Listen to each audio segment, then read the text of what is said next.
The first thing I heard was the static changing shape, not just noise, not the usual dry hiss you get when the mountains catch your signal and worry it to pieces. This was wetter somehow, like somebody whispering through a mouth full of bloodless spit. The heater was running hard, but there was still a cold draft on my wrists, sliding in under the cuffs of my flannel.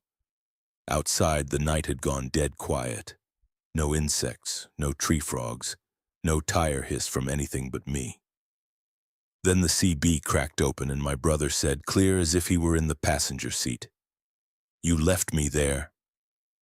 I almost drove into the ditch. I knew that voice. I knew the little scrape under it, the old smoker's rasp he never quite lost even after he quit. I knew the way he leaned on the word there, like it wasn't a place at all but a verdict. For 1 second, e'en stupid as it sounds now, I thought he'd climbed into the truck while I was fueling up and was playing some sick joke from the bunk. Then I looked ahead. There was a truck parked sideways at the edge of the next bend, hazard lights blinking slow and wrong as if each flash had to think about happening first. Same make, same color, same scrape on the right rear door where I'd kissed a guardrail outside Roanoke 3 weeks earlier. And when my headlights hit the plate, I saw my own license number looking back at me. The CB clicked again. Only this time, the voice answering my brother wasn't his. It was mine. And the thing in that truck was saying something I'd never told anybody. So if I was still behind the wheel, who was waiting for me in that cab? It started 6 hours earlier with a route I should have refused.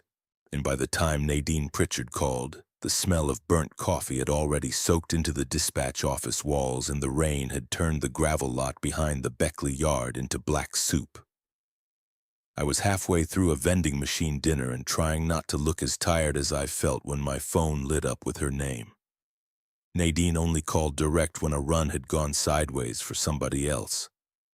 "Whitlock," she said when I answered, clipped and nasal like she was chewing the edges off each word. "You still legal for another stretch tonight?" I told her I was. That part was true. Barely, but true.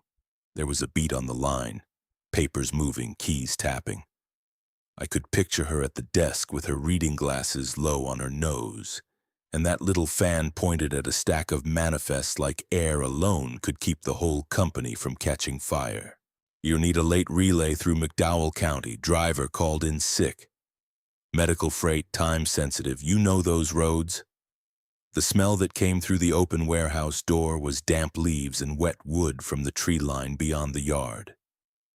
It hit me with memory before I could help it. Back when I was a kid, before I had any business being in the cab of anything bigger than a pickup, my brother used to take me riding down those same mountain roads in borrowed trucks and rusted grain haulers. He'd let me work the CB mic when nobody was listening. He'd drum on the wheel and teach me how to read a curve by the tree line and the guardrail shine. I hadn't been back through McDowell at night in years. "Yeah," I said, "I know them." That was mostly true, too. Truth and lying had started to feel too much alike by then.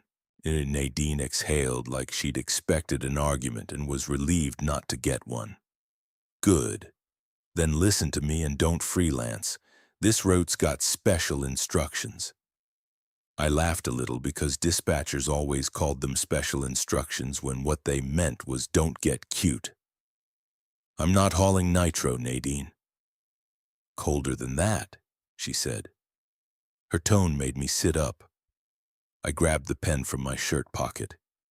The plastic was slick with condensation from the soda can I'd been holding. She read the rules off slow, making me repeat each one back to her. If I saw headlights behind me on County Route 16 after midnight, I wasn't to let them pass. If anything was in the road on a downhill grade, I wasn't to stop the truck. Not for an animal, not for debris, not for anything. If the CB radio picked up my own voice, I was to shut it off immediately. And if any driver used my name without being on my manifest, I wasn't to acknowledge them at all. I remember grinning while I wrote them down. Not because I believed them, because I thought I understood what they were. Mountain superstition dressed up as company policy, probably born out of some bad wreck years back and passed around long enough to grow teeth. Every line sounded like a story somebody told in a break room to haze the new hires. "I'm guessing there's a patch note for vampires too," I said. Nadine didn't laugh. "You can joke until you hit the county line," she said. "After that, you do it exactly, I mean exactly. You hear me, Whitlock?" I said I heard her. Looking back, that was the last easy lie I told that night. The trailer was already loaded, sealed, and humming with the soft electrical buzz of refrigeration units from the adjacent bays. My truck smelled like vinyl, old dust, and the lemon cleaner they'd used on the cab at the last service. I did my walk around under the yard lights, boots sinking in wet gravel, and checked everything twice because I always checked everything twice. That was one of the ways I compensated. Good posture, clean logs, careful backing. If I did the work clean enough, nobody looked too closely at the paper trail that had put me in the driver's seat to begin with. By the time I pulled onto the highway, the rain had thinned to mist. The farther south I went, the denser the dark got. The interstate noise dropped away in layers. First the steady rush of other traffic, then the radio stations, then even the feeling of shared weather. And out in those folds of West Virginia, the night didn't just fall. It gathered. I stopped once before the county line at a truck stop outside Welch, mostly for coffee and to use the bathroom. The place smelled like fryer grease, old mop water, and wet jackets steaming under fluorescent lights. A local weather report muttered from a television over the drink coolers. Two coal men in reflective overalls were arguing softly over scratch-offs near the register. It all felt ordinary enough that Nadine's rules had already started to seem funny again. In the men's room, the hand dryer was broken and blowing only cold air. Somebody had written on the metal casing in thick black marker. At first I thought it was the usual trash, phone numbers, obscenities. But there were 3 lines, each written carefully, unlike the person holding the marker had been trying not to shake. "Let them pass. Always let them pass, or they will stay behind you. If something blocks the road, stop. It's already too late if you don't. Answer the voice. It needs you to confirm who you are." I stood there with water running over my hands and read those lines 3 times. Then I barked out a laugh at my own reflection. There I was, nearly midnight, staring at bathroom folklore like it was a legal document. The mirror buzzed faintly overhead. A cold ribbon of air licked the back of my neck from the dead hand dryer. For a second, and I mean only a second, I had the strange feeling that someone had just stepped up behind me. I turned fast enough to splash water across my shirt. Nobody there. And I dried my hands on paper towels and told myself exactly what any sane driver would have told himself. Some local had seen the company memo, thought it'd be funny to write the opposite, and waited for some tired idiot to spook himself good. I crumpled one of the towels, tossed it in the trash, and walked back out smelling like cheap soap and fryer oil. The thing about desperation is it makes you confuse motion with control. I took that run because I needed the money. That's the cleanest way to say it. Every extra mile was another payment on insurance, another rent check, another month the records kept agreeing I was who I said I was. I needed that truck moving. I needed the paycheck at the end of the week. I needed not to think too hard about how I'd built a life out of documents that should have belonged to a dead man. And so when I crossed into McDowell County and the road narrowed into black turns and wet rock walls, I felt almost cheerful. I had rules from dispatch in my pocket, superstition in the trash, and a route I already knew in my bones. I thought that made me prepared. County Route 16 started like any other mountain road, with the smell changing first. Wet leaves, rotting bark. The deep, loamy stink you only get where the woods grow close enough to breathe on the pavement. My headlights caught tree trunks, bank cuts, and brief flashes of creek water below the guardrail. The insects were loud at first, a steady electrical whine out in the brush that rose and fell with the curves. Then, not long after midnight, I saw the headlights. They were far enough back to look harmless, dim yellow things, too low and too narrow to be another rig. A car, maybe, or a pickup with one dying bulb. I checked the mirrors, then checked them again after the next bend. Still there, keeping exactly my speed. Nadine's first rule slid back into my mind with her voice attached to it. Don't let them pass. I remember rolling my eyes. There are practical reasons not to let a car pass on a mountain road at night. Blind curves, soft shoulders, deer, locals who think a lane marker is a suggestion. It didn't need to be a ghost story. So I held steady for a few miles and figured the car would either back off or wait for a straight stretch. Instead, it stayed there. Not close enough to tailgate, not far enough to lose, just hanging off my rear doors like it had been tied there. The cold started then, not outside, in the cab. The heater was on. I could hear the fan pushing and feel warm air on my shins. But there was another current moving through the truck underneath it. A thin draft seeping in around the edges of the windshield and across the back of my hands. It smelled faintly of creek mud and old wood like the inside of a damp hunting blind. I glanced at the weather display and thumped the vent with 2 fingers. Come on, I muttered. The headlights kept following. About 10 minutes later, the road straightened enough for a pass. Nothing dramatic. Just a decent stretch cut between rock on one side and a drop into trees on the other. I checked the line ahead. Clear. Flicked my turn signal twice to be polite. The car moved left immediately, too quickly, like it had been waiting for permission. As it came alongside, I tried not to stare. You don't make a habit of studying strangers through glass on roads like that, Ian, but I couldn't help noticing what I couldn't notice. The windows were dark, darker than they should have been with my cab lights and headlights washing over them. No face, no shape at the wheel. Just my own reflection sliding across black glass for half a second. Then it was ahead of me, and nothing happened. No engine trouble, no weird lights, no voice on the radio. The car just pulled back into the lane and kept going, its taillights shrinking around the next bend like any other impatient driver in a hurry to get home. I laughed out loud then, partly from relief and partly because I was annoyed I'd taken the rule seriously even for a minute. There it is, I said to nobody, though mystery solved. That was the bait. I understand that now, because once nothing happened, I stopped treating the rest of the night like it had teeth. I even reached down and unfolded the paper where I'd written Nadine's rules just so I could smirk at them under the dash light.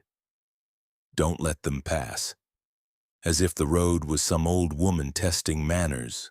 As if all you had to do to survive was obey the right superstition. The insects outside were still humming then, loud enough that I could hear them whenever I cracked the vent. That was the last ordinary sound I heard for a long time. The farther in I got, the more the route started to feel less traveled than abandoned. Houses pulled back from the road with their porch lights off. Chain-link fences sagging into weeds, old company signs leaning in the dark. Every now and then I'd smell wood smoke or diesel from a hidden driveway. Proof people still lived out there, but most of the time it was just my engine, the tire noise, and the wet dark pressing close. At one point I passed an old church lot turned to gravel and storage containers. At another, a school bus sat empty behind a garage with ferns growing up through the wheels.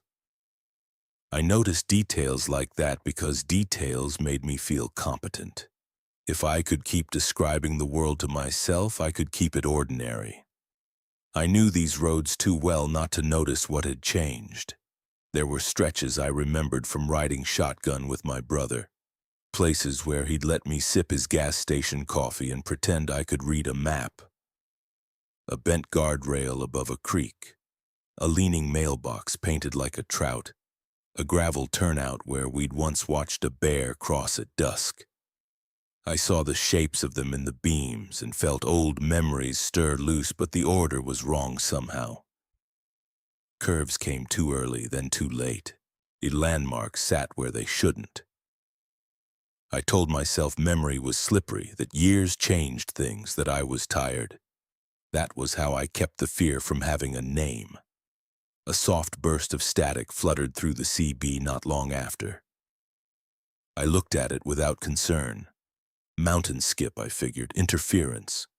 The speaker gave me 3 dry pops and went quiet again. Then it did it a second time. This time the noise held. Not a voice yet, just static. But there was structure under it, little catches and clots like words trying to form in a mouth that hadn't learned them. I reached for the volume knob, then took my hand back. The cab suddenly felt smaller than it had a second earlier. The speaker hissed. "See," I frowned. Static again. Then, a little clearer. "Co." My fingers tightened on the wheel. The radio popped once, hard enough to make me flinch, and then a voice slid through the noise so softly I thought at first it might have been my own breath coming back at me. "Count the porch lights for me, Colt." Every hair on my arms came up. I hadn't heard that sentence in more than 10 years. Not since I was a kid riding in my brother's truck through these hills, scared of the dark beyond the windshield. He used to say it when the road got rough and I started asking how much farther. "Count the porch lights for me, Colt. Make a game of it, keep me company."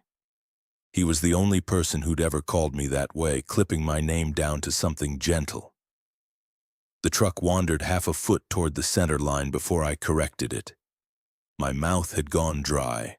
All I could taste was stale coffee. Nadine's third rule came back so fast it felt physical. If your CB picks up your own voice, he'd turn it off immediately. Only this wasn't my voice. It was worse. "That's not funny," I said, and my own voice sounded too loud in the cab. No answer. Just static, thicker now, chewing softly at the edges of the speaker. I should have shut it off right there. Maybe none of the rest would have changed. Maybe it would have only changed shape. I've had a lot of miles to think about that question and never found a useful answer. Because I didn't shut it off.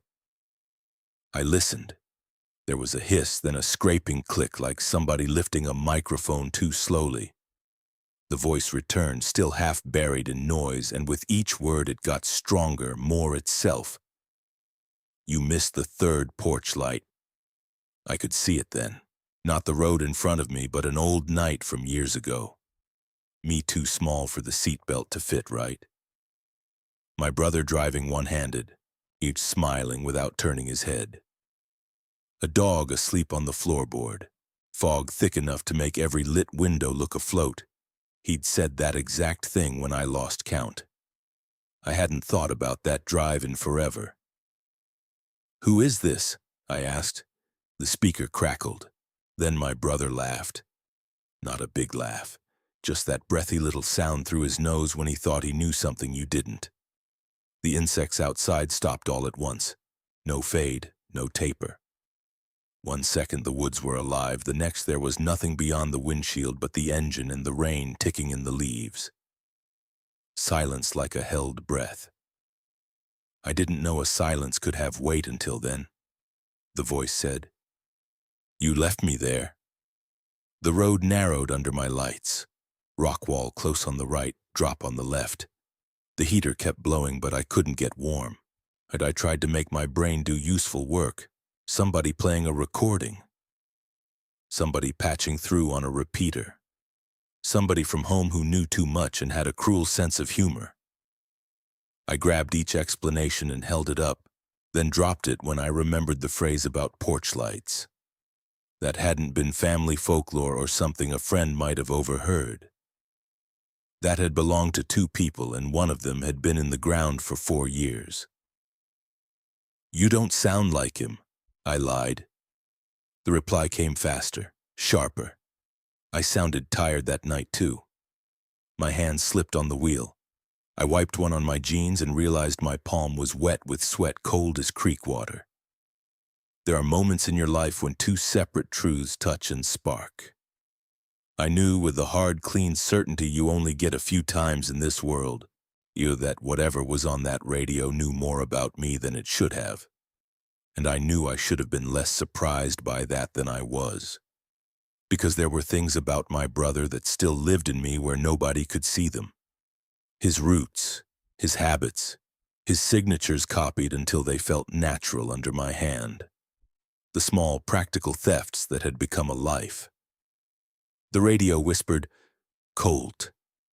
I reached for the power switch, then stopped. I wish I could tell you I was gathering courage or testing the thing or keeping calm under pressure. That would sound better. The truth is uglier and simpler. I wanted to hear him again. That was the intimate part, the first hook. Before the road threatened me, it offered me something back. The next bend came downhill, long and slick, and my headlights found a shape across the lane that shouldn't have been there. A tree. Not huge, maybe 8 inches thick at the trunk, fresh fallen and wet, branches spraying out across both lanes. Leaves still green enough to shine.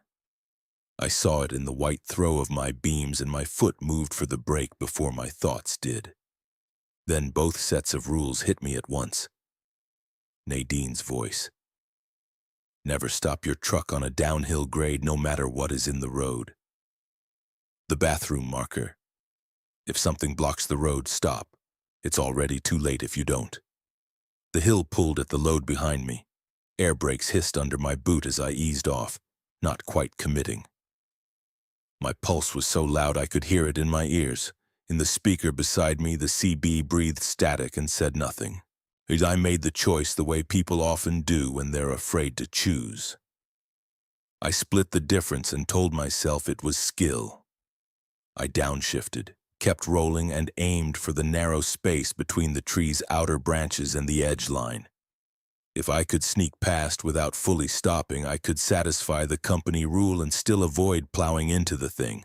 Practical, professional, clean, except the tree didn't get closer. I know how that sounds. I know exactly how it sounds, but the hill stretched under me like warm taffy. I kept moving, engine braking, tires whispering over wet pavement, and the tree remained the same impossible distance ahead, not near and not far, fixed in the center of my beams as if the road itself were feeding it space. I checked the speedometer, 25, then 23, then 25 again. And the cold in the cab deepened until my teeth touched. I passed a mile marker on the right shoulder, 17. A minute later, with the tree still ahead, I passed another, 17. I swore loud and ugly. Then a third one slid by, silver and wet in my headlights. 17. That was the moment I should have stopped believing I could drive my way out of it. The road went on and on. Curve after curve that felt copied from the same curve. The guardrail changed dents and the trees changed trunks, but everything underneath stayed wrong. The smell of wet leaves thickened until it seemed to seep through the vents. I rolled my shoulders and realized the muscles in my back had locked up hard enough to ache. The CB came alive again, not with my brother this time, with me, or something wearing my voice badly. It started as breathing. And then a throat clear. Then, in a pitch so accurate it made my stomach drop, I heard myself say, "I didn't leave you there." I couldn't breathe for a second. The speaker answered with my brother's voice, low and patient. "Say it again." My voice said, "I didn't leave you there." The tree was gone. In its place, around the next bend, hazard lights blinked in the dark. Orange, slow. Thinking about each flash. I came around the curve and saw the truck. Same Freightliner. Same company logo half peeled at the door. Same mud flap bent inward on the passenger side. Same dent in the grill where I'd backed too close to a concrete post in Knoxville and spent 3 days hoping the yard mechanic wouldn't log it. It sat angled on the shoulder like it had pulled over to inspect a tire. My truck. No, Not mine, my truck with my license plate. And I hit the brakes harder than I should have and felt the load shove against the cab. The rig stopped with a shudder and a long scream of wet rubber that went nowhere in the empty night. So much for rules. So much for downhill grades. For a second, I just sat there gripping the wheel, the smell of hot brakes mixing with leaf mold and cold air. Hazard lights from the other truck flashed across my windshield and dash, on, off, on, off. Each pulse lit up the inside of the cab like a heartbeat. Then I saw movement in the driver's seat ahead. Someone leaned toward the window. Just a shape at first. My shape, shoulders, head, one hand lifting a CB mic. My radio clicked, and my own voice, smooth now, calm and intimate in a way my actual voice never was, said, "Tell him what you did." I don't think I blinked. I don't think I moved at all. The answer came from the other speaker channel in my brother's voice. "He knows." My voice laughed. It was my laugh too, except cleaner. Like whoever was making it had stripped the shame out and left the bones. That was when somebody pounded on my passenger door. I jerked so hard I smacked my knee on the steering column. There was a man outside in reflective gear, rain-dark jacket, knit cap pulled low. He had one hand up against the glass and the other raised open, telling me without words not to panic. Mid-30s maybe, lean face, black stubble, a grease smear on one cheek. Headlights from a truck behind him lit the steam of his breath white. I cracked the passenger window an inch. Cold air knifed in. "Don't answer it," he said. His voice was steady, low, like he'd already spent his fear and didn't have any interest in borrowing mine. "Ease, who the hell are you?" I snapped. "Emmett Rourke. I saw you at the Welch stop." He glanced toward the duplicate truck without turning his head all the way people do when they're trying not to spook a wild animal. "You read the bathroom rules?" Every instinct I had told me not to trust him. He wasn't on my manifest. Nadine had been clear about that. Don't acknowledge any driver who knows your name but isn't on your manifest. The thing on the radio, wearing my voice, said softly, "You always pick the wrong brother." My chest tightened so sharply it felt like something catching. Emmett heard it too. I saw it in the twitch at the corner of his mouth. "You need to listen to me," he said. "Those company rules aren't for keeping you alive, they're for keeping it with you." I stared at him. Rain tapped against the mirror. Far off in the trees, the insects still hadn't started up again. "What are you talking about?" "I'm talking about a road that picks somebody after midnight and keeps following the same shape till somebody confirms it." His eyes flicked to mine. "I'm talking about the note in the bathroom being the only thing out here that's honest." The other truck's hazards flashed.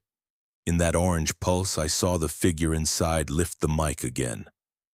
My voice came through the speaker and said, "Tell him your real name." Everything in me went cold and bright. Not because Emmett had asked, because the thing knew there was a difference. I should probably tell you something here, not the whole of it, not yet, but enough to explain why that sentence hit like a blade between the ribs. My brother's name was James. Mine was Coulter James Whitlock, and which had been a family joke when we were kids. 2 James Whitlocks in one house if Mama got mad enough. When I was little, it made me feel like I belonged to him somehow. When I got older, it just made forms easier. Initials, middle names. One signature practiced over another until the hand stopped shaking. After he died, there were things left behind. Wallet cards, copies, records. A license that should have expired into memory but didn't. It didn't happen all at once. Nothing that bad ever does. First, it was one job application where the endorsement mattered more than the face attached to it. Then another. Then every record agreeing with the last one because nobody had reason to look too close. James Whitlock had the cleaner file, the better certification, the easier life to step into. And the night he died, he'd called me 3 times. and I let them ring. Standing there with Emmett outside the truck and my own voice coming over the CB, I felt those missed calls like old coins in my mouth. Emmett said quieter now. It knows what fits. That's how it gets in. How do you know that? He hesitated, which was worse than if he'd answered fast. My trainer disappeared on this route 3 months ago, he said. Truck found empty, radio on, same rules from dispatch, same note in the bathroom after. I started asking around. That doesn't answer my question. No, he said. It doesn't. There it was, the first crack in him. Not liar exactly, not ally either. Just a man with a reason for being here that wasn't mine. The duplicate truck ahead gave one hard blast of its air horn. I nearly jumped out of my skin. Inside it, the figure turned its head toward me. Not enough for a face, and just enough to make my stomach know before my eyes did that if I saw it clearly, I'd recognize something I couldn't survive recognizing. Emmett pointed to the radio. Has it asked you to answer yet? Not directly. Not until that moment. Because then my brother's voice came through so clear and so close I felt it in the fillings of my teeth. Come on, Colt, just tell me who you are. The moral weight of a bad choice can arrive all at once. 1 second you're in a truck on a wet road. The next you're holding the shape of the rest of your life in your hand and wishing it were heavier or lighter or anything but exactly balanced. Emmett said, Don't give it your name. My brother said, You already gave me everything else. My own voice said, Tell him you're James and this stops. I shut my eyes for half a second, which was half a second too long. In the dark behind my lids, I saw my phone on the nightstand 4 years earlier glowing with my brother's name. I saw myself turn it face down. I heard the voicemail the next morning, slurred and embarrassed and trying to sound less scared than he was. Little brother, I just need a ride. Pick up. I hadn't. That was the center of it. Not the papers. Not the job. Not even the theft after. It was that I had been offered one last chance to be his brother and chosen silence because I was tired of the mess of him.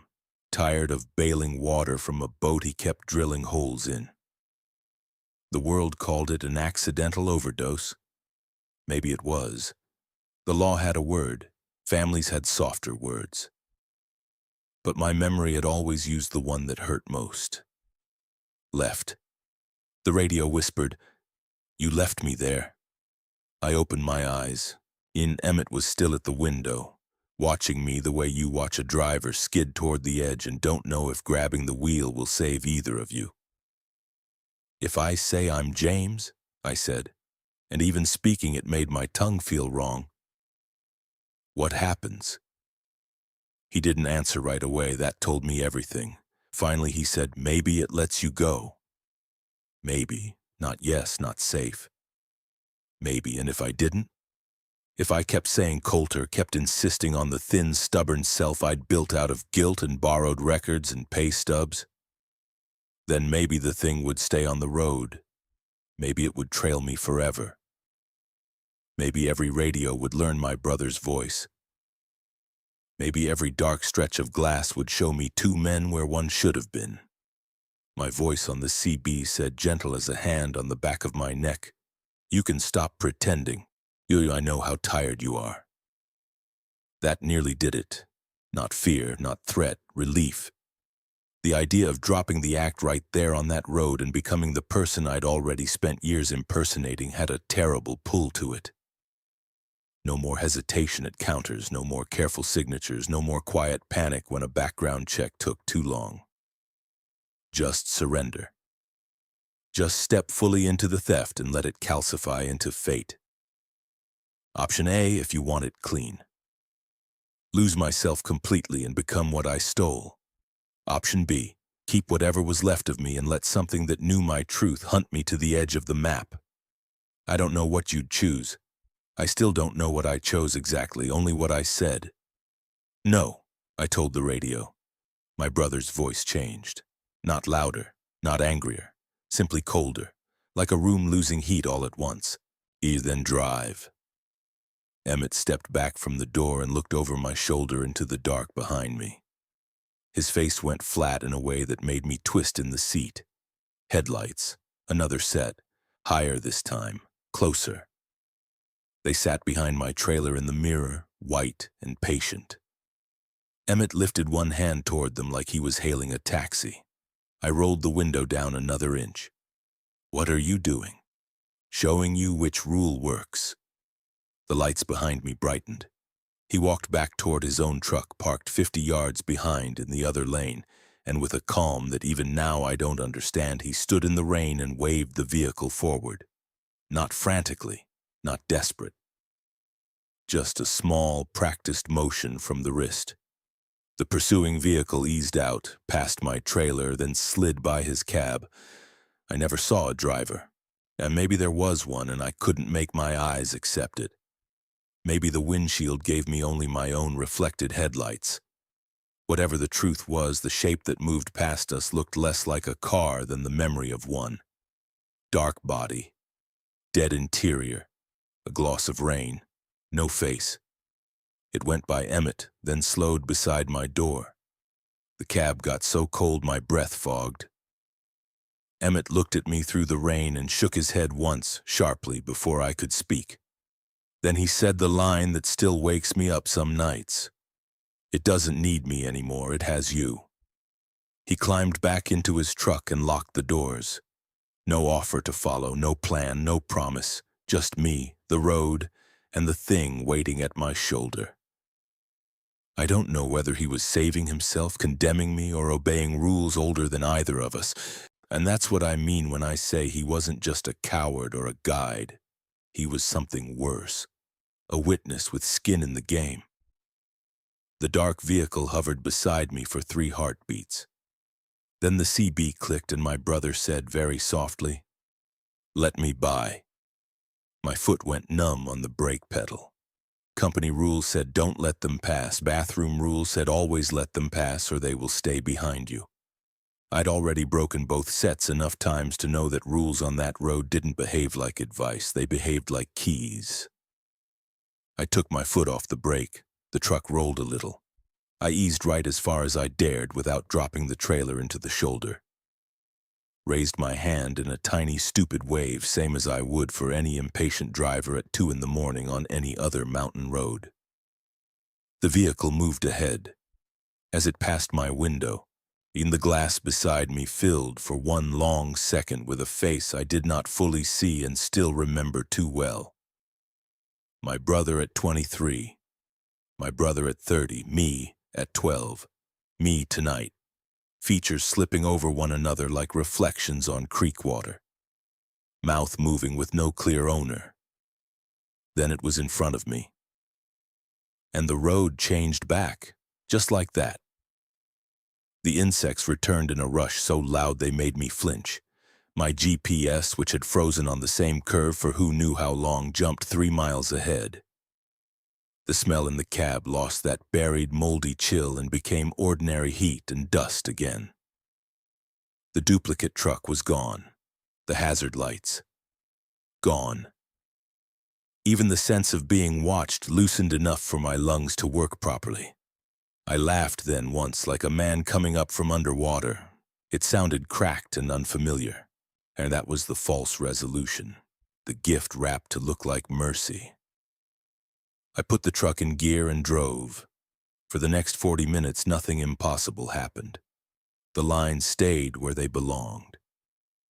Mile markers counted upward like good, honest numbers. I passed 2 sleeping houses, 1 volunteer fire station, and a dog trotting the shoulder with something pale in its mouth. My hands kept shaking, but the world held shape. Even the CB stayed dead. At one point I saw Emmett's lights far back in the mirror, then not at all. I told myself that was better. I told myself I was out. That was the last normal thought I had.